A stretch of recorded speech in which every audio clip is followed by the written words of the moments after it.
Hi students, आइए आज हम लोग पढ़ते हैं अलंकार। अलंकार में हाई स्कूल में केवल हमको 3 पढ़ना। क्या पढ़ना है? उपमा, रूपक और उत्प्रेक्षा। ठीक, तो सबसे पहले देख लेते हैं उपमा अलंकार। उपमा अलंकार क्या होता है? देखिए, तीनों जो हैं तीनों में तुलना की जाएगी अलग अलग तरीके से। ठीक है, तो सबसे पहले देखते हैं उपमा अलंकार में किस प्रकार से तुलना की जाएगी।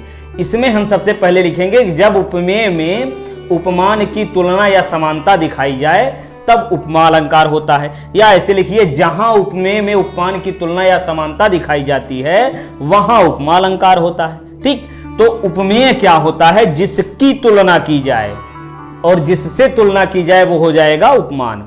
जिसकी तुलना की जाए उपमेय, जिससे तुलना की जाएगी उपमान होता है। ठीक, अब देखिए, जिसकी तुलना की जाएगी वो उपमेय होता है। इसी को हम समझने के लिए फिर से लिख देंगे, अर्थात जब किसी व्यक्ति या वस्तु की तुलना, देखिए जिसकी तुलना यानी ये हो गया उपमेय।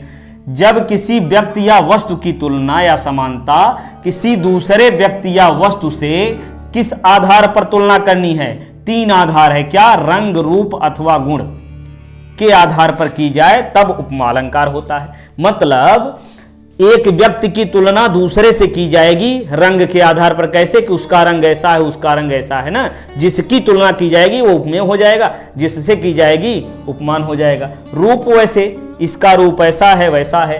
गुण जो है वो अच्छा है, उसमें ज्यादा गुण है कम है, ऐसे इस प्रकार से। तो इसके बाद अगली पॉइंट इसमें ये याद रखनी है कि उपमा अलंकार में ये विशेष शब्द आते हैं। कौन से? इसको याद रखिए, पहचानने में बिल्कुल आपको आसानी होगी उपमा अलंकार किस प्रकार से होता है।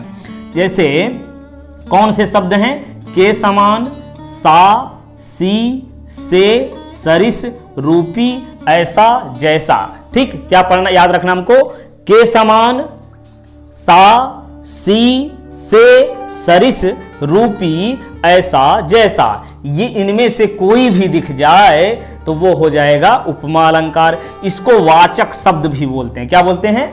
वाचक शब्द। अब आगे देखिए, उपमा अलंकार जो होता है इसके 4 अंग होते हैं। कितने अंग होते हैं? 4 अंग होते हैं। क्या होता है? उपमेय, उपमान और उपमेय। पहले लिख देते, पहला पॉइंट हो गया उपमेय,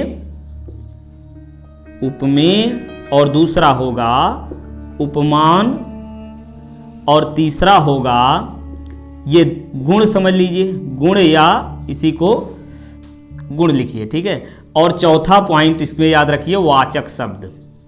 वाचक शब्द, ये 4 अंग होते हैं। ठीक, अब देखिए उदाहरण हमने लिख दिया है। ये 2 उदाहरण पर्याप्त है, इतने में समझ लीजिए।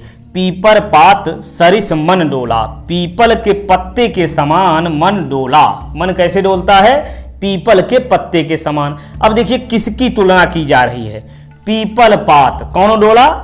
पीपल का पत्ता डोला। किसके समान? मन के समान। मन के समान। देखिए, मन, पीपल पात सरिस मन डोला। कौन डोला?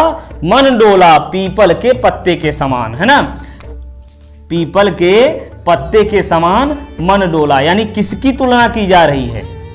पीपल के पत्ते से तुलना की जा रही है मन की, यानी मन हो जाएगा उपमेय और पीपल पत्ता हो जाएगा उपमान। पीपल पात। ठीक है, आगे गुण कौन सा है? ये गुण इसमें हो गया डोला। ये गुण, डोलने का जो गुण होता है उसकी तुलना की जा रही। मन कैसे डोलता है? पीपल के पत्ते के जैसे डोलता है। ये गुण हो गया। वाचक शब्द इसमें कौन सा प्रयोग हुआ है? सरिस। ठीक, इसके ये 4 अंग हो गए। अब दूसरे वाले उदाहरण में भी समझ लीजिए। दूसरे वाले उदाहरण में क्या होगा? चलिए यहां ऐसे करके लिख दें, ये समझ लो। ठीक, तो मुख चंद्रमा सा सुंदर है। मुख कैसा है? चंद्रमा सा सुंदर है। अब किसकी तुलना की जा रही है? मुख की तुलना की जा रही। किससे? चंद्रमा से। ठीक है, अब जिसकी तुलना की जाएगी वो उपमेय हो जाएगा। किसकी तुलना की जा रही है? मुख की। तो यहां जो है ये मुख हो जाएगा क्या? उपमेय। मुख हो गया उपमेय। उपमान क्या हो गया? यानी किससे तुलना की जा रही है? चंद्रमा से। चंद्रमा इसमें हो गया उपमान। और गुण कौन सा है? सुंदरता। ये हो गया सुंदर, जो है इसमें क्या हो गया? गुण हो गया। और वाचक शब्द इसमें कौन सा प्रयोग हुआ है? देख के बताइए जल्दी। ये इसमें प्रयोग हुआ है सा।